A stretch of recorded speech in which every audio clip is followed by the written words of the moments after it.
Welcome to the Center for Natural Wellness, School of Massage Therapy. I'm one of the instructors at the school. My name is Lou Alpe. Today we're going to take a moment and teach an excellent shoulder and neck massage. If you follow me along here, we usually start right on the shoulders, right next to the neck. This area is called the upper traps. And we usually start with just some nice compressions, gentle compressions. Slow, we work our way from the neck out to the edge of the shoulders. It's called cat paws when you alternate from one side to the other. We're going to increase pressure a little bit in the musculature area. And if we find an area that's a little bit more tense, maybe an area with a little bit of adhesion in this area, we're going to use a little bit of friction with our fingers like this. Always be careful. Don't go too deep. Talk to your client. Let them tell you if it feels good. We finish with that. We start to curl the fingers over the top of the muscles like that. And if you take both sides and lean backward with it, just roll it backwards, it releases a lot of the muscles from the upper chest region.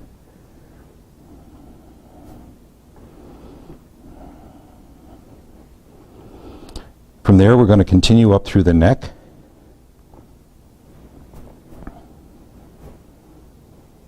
And we like to work on the neck just starting with some gentle effleurage, a little bit of soft compression to the side.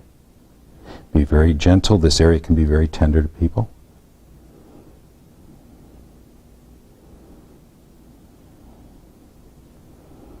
We can also work our way all the way back to the spine in the center, and just off the spine to either center in the lamina groove, we can do the same type friction from the center outward, like this.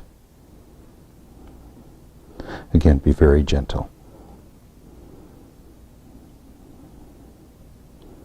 We can work our way all the way up to the suboccipital muscles. Those would be the muscles from the head down into the neck, right here. And just a gentle scooping motion downward. Ask your client as you're going along how it feels.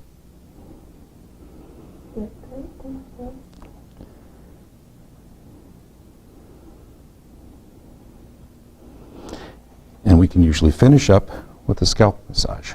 And we go in, bring our fingers right inside the hair, and move the scalp around. This isn't just about moving hair around, it's actually about moving the scalp back and forth just a little bit.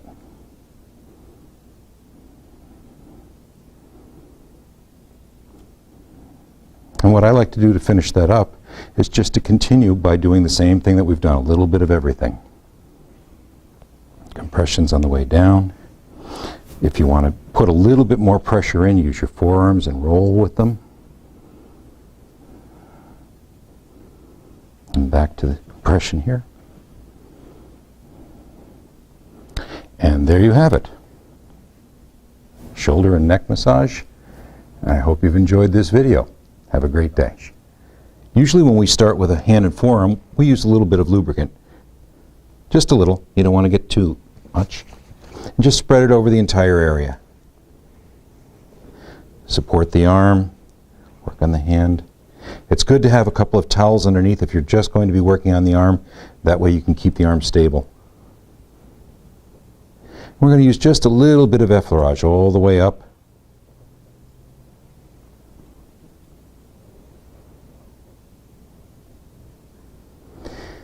And on the inside of the arm, we're going to start working right here on the flexing muscles. So the flexors are right about here. We can do some compression. It's a small area, so we can just use the palm of our hand. We can also use a little bit with our thumbs. And if we find an area that might be particularly tight, we can go in and do just a little bit of friction. Be very careful in the area. Be gentle so that you don't hurt anybody. Allie, is that okay? Feels great, Lou. Work your way around and then again go back to some nice effleurage. And you're able just to spin the arm completely over. And on the back of the arm, we have the eccentric muscles. They're right here. Same type thing. A little bit of effleurage, some compression. Get the tissue nice and warm. Go back in right around the joint and do some nice gentle friction in that area. Loosen it up nice.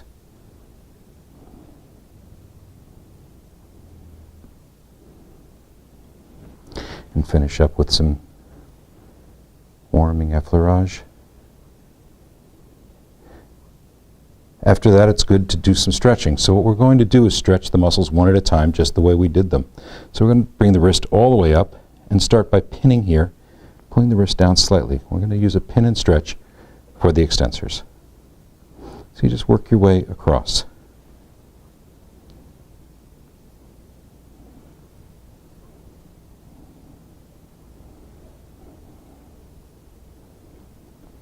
And the same thing on this side. This is particularly good for people who use their hands and their arms all day long, typists, keyboard data entry, that sort of thing.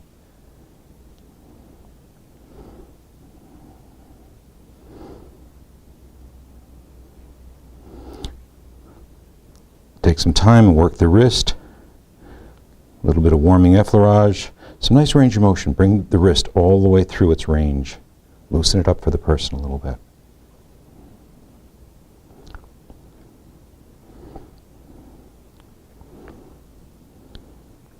As we go into the hand, start at the center of the hand with your thumbs and just spread on the way out. Take all the tissue and spread on the way out. Is that okay? Yep, feels good.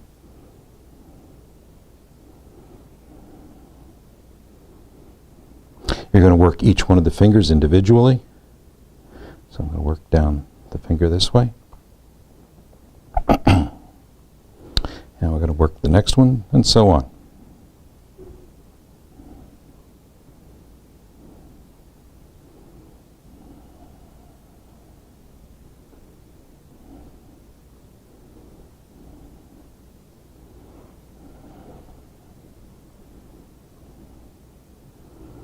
Just roll the hand over. Interlace your fingers into their fingers and squeeze gently.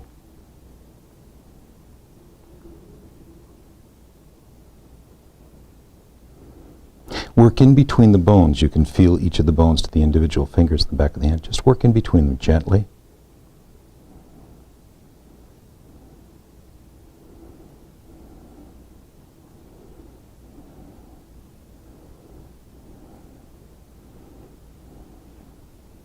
And what I like to do to finish up is just to do a gentle arm pull. Not too hard, you don't want to pull them off the chair.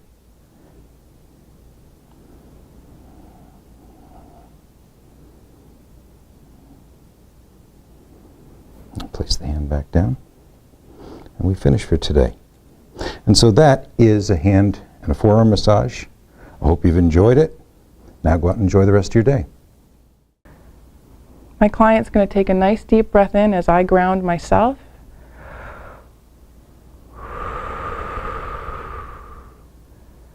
I place both of my hands on her ankles. I'm going to lower my body down just a little to hold underneath her ankles and to just do a slight pull towards me, just a little traction. Try to breathe with my client. It's entrainment. It can calm them as well as soothe them. So I'm going to start with just some light circles around the malleoli or the ankle bone. And then I'm going to do a nice sweeping stroke up the lower leg on the inside and back down the calf muscles.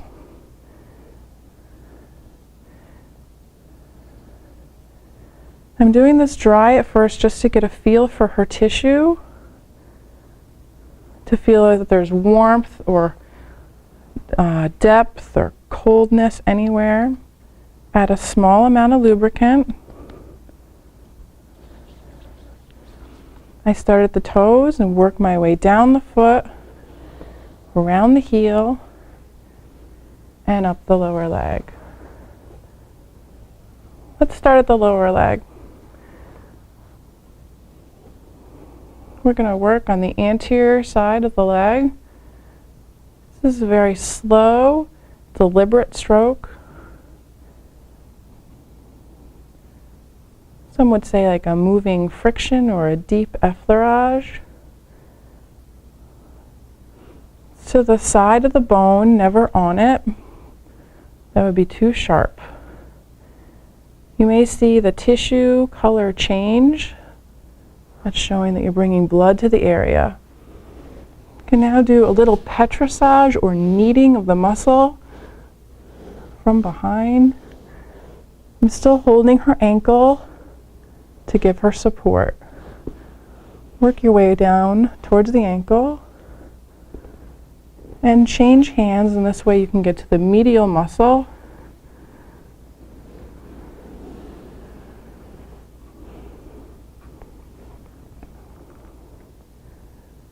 Same deep stroke, and then kneading into the muscle. This is a petrissage.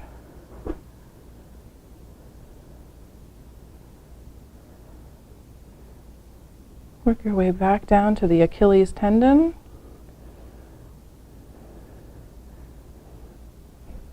I'm working on both sides now with both hands. That stroke I started with around the malleoli, I'm going to repeat.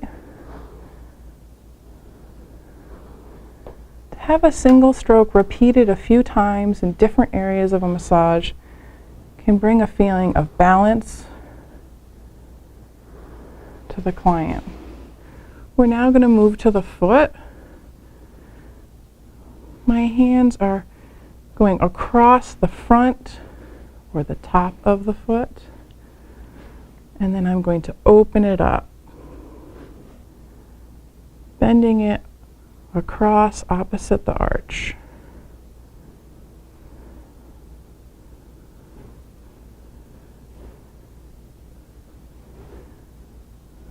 Working into the great toe. We can twist it a little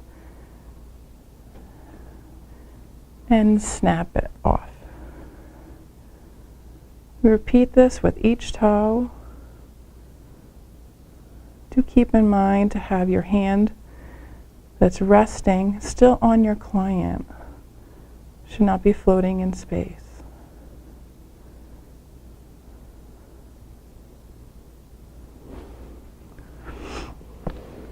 We're going to repeat the arch stretch. And then I'm going to walk my way up the foot like a caterpillar. One stroke leading into the next. This is fairly deep, but you should be aware of your client. Watch their breathing. Is their breathing steady? If it becomes shallow, you may have hit a hard spot. I'm going to repeat this along the outside of the foot, starting at the heel, doing some walking friction all the way up the foot.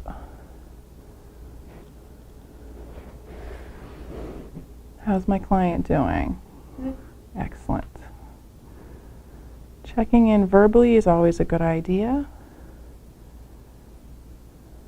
I'm going to walk my way across the foot and then bring my hand down. This is the medial side of the foot, and this is also what corresponds to our spine. So if someone has low back pain, this is one way to address it in the philosophy of reflexology. As we move up the arch of the foot, we're moving up the spine of the back. Think of the great toe as your head. So we're going to move up towards the neck. This would be the neck. And then the head.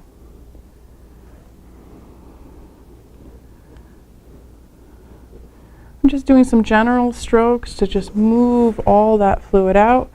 I like to push all the fluid back up towards the heart before we end. So we're going to push everything we did up the leg repeatedly.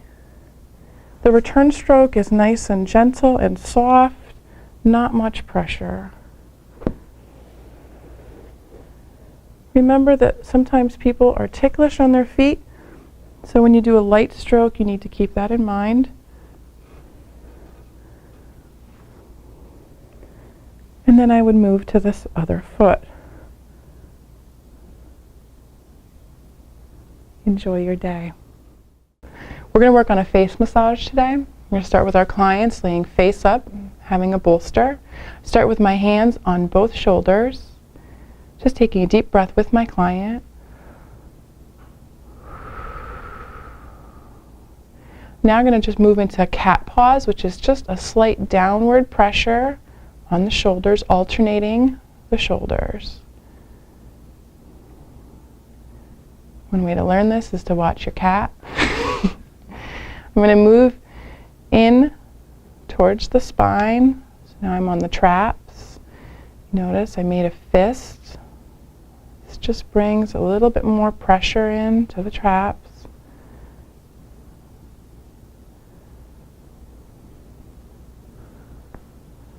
And now I'm going to sweep my hands underneath Grace's head to hold her head. This gives your client a sense of well-being, comfort, and balance. Take a moment. I'm just doing a small amount of traction, just pulling her head just a little bit towards me.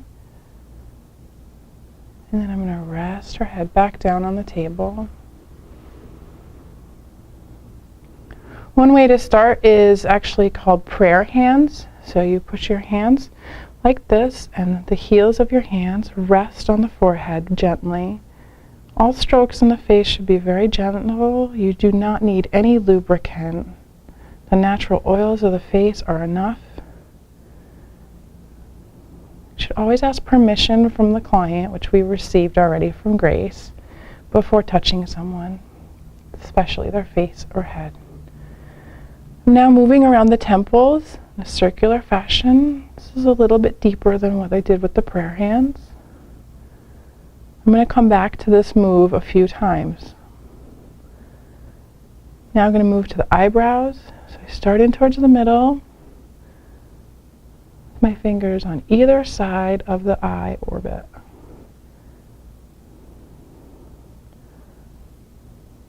Sweep down towards the temples again. And circle.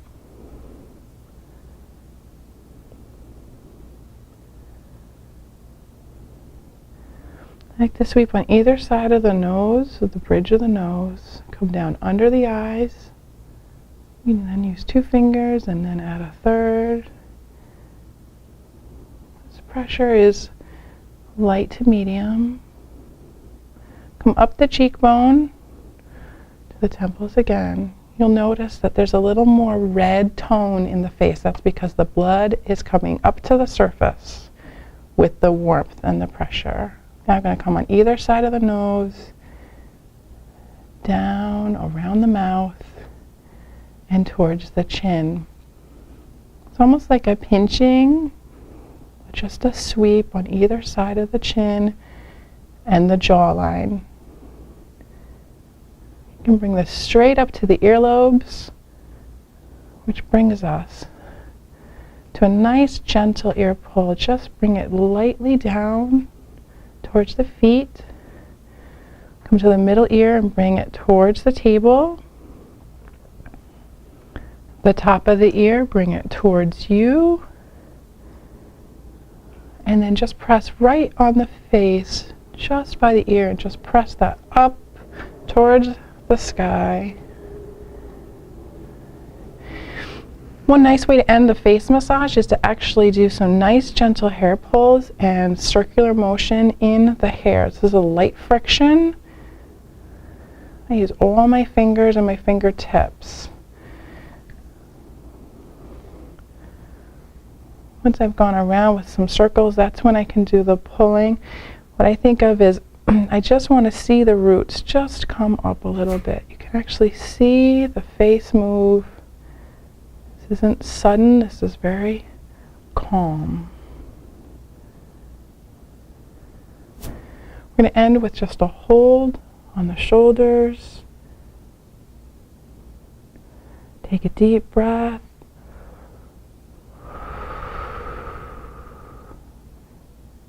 Enjoy your day.